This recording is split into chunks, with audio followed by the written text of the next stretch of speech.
Okay, ಇದೆಲ್ಲವೂ ಕೂಡ ಒಂದು ಕಡೆಯಿಂದ ಮಾತುಕತೆಗಳು ನಡೀತಾನೆ ಇದೆ, ತುಂಬ ದಿವಸದಿಂದ ನಡೀತಾ ಇದೆ. ಶಾಸಕರ ಅಭಿಪ್ರಾಯ ಸಂಗ್ರಹ ಮಾಡ್ತಕ್ಕಂಥದ್ದಾಗಿರ್ಬೋದು, ಅಥವಾ ನಾಯಕತ್ವ ಬದಲಾವಣೆ, ಕ್ಯಾಬಿನೆಟ್ ರಿಷಫಲ್. ಈಗ ನವೆಂಬರ್ ತಿಂಗಳಲ್ಲಿ ಸಂಪುಟ ಪುನರ್ರಚನೆ ಆಗೋದು ಖಚಿತ. ಸಂಪುಟ ಪುನರ್ರಚನೆ ಖಚಿತಪಡಿಸಿದ್ದಾರೆ ಚಲುವರಾಯಸ್ವಾಮಿ. ನವೆಂಬರ್ 20 ಅಥವಾ 30 ಒಳಗೆ ಇದ್ರ ಬಗ್ಗೆ ಹೈಕಮಾಂಡ್ ಚರ್ಚೆ ಮಾಡ್ಬೋದು. ಖಾತೆ ಬದಲಾವಣೆ, ಸಚಿವರನ್ನ ಕೈಬಿಡೋದು ಸಿಎಂ ಮತ್ತು ಹೈಕಮಾಂಡ್ನ ನಿರ್ಧಾರ ಆಗಿರುತ್ತೆ. ದೆಹಲಿಯಲ್ಲಿ ನಾಯಕರು ಚರ್ಚೆಗೆ ಕೂತಾಗಲೇ ಎಲ್ಲ ನಿರ್ಧಾರ ಆಗುತ್ತೆ.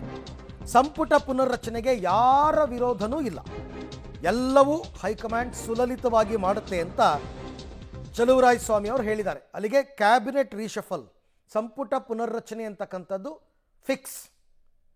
ಹೈಕಮಾಂಡ್ ಹಿಂದೆ ಸಚಿವ ಸಂಪುಟ ಪುನರ್ರಚನೆ 2.5 ವರ್ಷಕ್ಕೆ ಮಾಡ್ತೀವಿ ಎಂದಿರೋ ವಿಚಾರ ಅಥವಾ ಮಾಡೋ ವಿಚಾರ ಯಾವುದಿದ್ರೂ ಪಕ್ಷದ ಹೈಕಮಾಂಡು ಮತ್ತು ಮುಖ್ಯಮಂತ್ರಿಗಳು ಕೂತ್ಕೊಂಡು ತೀರ್ಮಾನ ಮಾಡುವಂಥ ವಿಚಾರ. ಕೃಷ್ಣ ಬೈರೇಗೌಡರು ಸೀನಿಯರ್ ಲೀಡರ್ ಇದ್ದಾರೆ, ಅವ್ರಿಗೆ ಹೈಕಮಾಂಡು ಸ್ವಲ್ಪ ಟಚ್ಚಲ್ಲೂ ಇದ್ದಾರೆ. ಬಟ್ ನನಗೆ ಗೊತ್ತಿಲ್ಲ, ನಿಗದಿತವಾಗಿ ಚರ್ಚೆ ಆಗಿದೆ. ನಾನು ಆ ಟೈಮ್ನಲ್ಲಿ ಇರಲಿಲ್ಲ. ನಾನು ಡೆಲ್ಲಿನಲ್ಲಿ ಒನ್ ಡೇ ಯಾವುದೋ ಸಂದರ್ಭದಲ್ಲಿ ಹೋಗಿ ಮಧ್ಯಾಹ್ನ ವಾಪಸ್ ಬಂದೆ ವಿನಃ ನಮ್ಮ ಸಂಪುಟ ರಚನೆ ಟೈಮ್ನಲ್ಲಿ ನಾನು ಡೆಲ್ಲಿನಲ್ಲಿರಲಿಲ್ಲ. ಅಲ್ಲಿ ಏನೇನು ನಡೀತು ಆ ಸಂದರ್ಭದಲ್ಲಿ ಅನ್ನೋದು ಪೂರ್ಣ ಮಾಹಿತಿ ನನಗೆ ಗೊತ್ತಿಲ್ಲದೆ ಇರೋ ವಿಚಾರ. ಸೊ ಮತ್ತು ನಾನು ಅದು ತಿಳ್ಕೊಳ್ಳೋಕ್ಕೂ ಹೆಚ್ಚು ಅದನ್ನು ಗಮನ ಹರಿಸಿಲ್ಲ.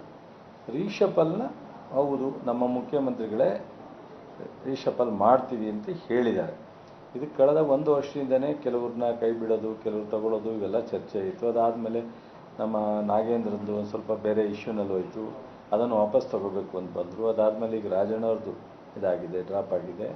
ಸೊ ಹೀಗಾಗಿ ಇವೆಲ್ಲ ಒನ್ ಟೈಮ್ ಈಗ 2.5 ವರ್ಷ ಆಗ್ತಾ ಇರೋದ್ರಿಂದ, ಹಿಂದೆನೂ 2013ರಲ್ಲೂ ಸಹ ಒನ್ ಟರ್ಮು ರೀಶಫಲ್ ಆಗಿದೆ. ಸೊ ಹಾಗಾಗಿ ಈಗ ನವಂಬರ್ 21ಕ್ಕೆ 2.5 ವರ್ಷ ಮುಗಿಯುತ್ತೆ. ಆ ಟೈಮ್ನಲ್ಲಿ ರೀಶಫಲ್ ಆಗುತ್ತೆ ಅಂತ ಮುಖ್ಯಮಂತ್ರಿಯವರು ಸೂಚನೆ ಕೊಟ್ಟಿದ್ದಾರೆ. ಹೈಕಮಾಂಡು ಬಹುಶಃ ಅದಕ್ಕೆ ಒಪ್ಪಿದ್ದಾರೆ ಅಂತ ಅನ್ಕೋತೀನಿ ನಾನು. ಬಟ್ ನನಗೆ ಅದು ವಿಚಾರ ಗೊತ್ತಿಲ್ಲ, ಅಂದರೆ ಒಪ್ಕೋತೀನಿ.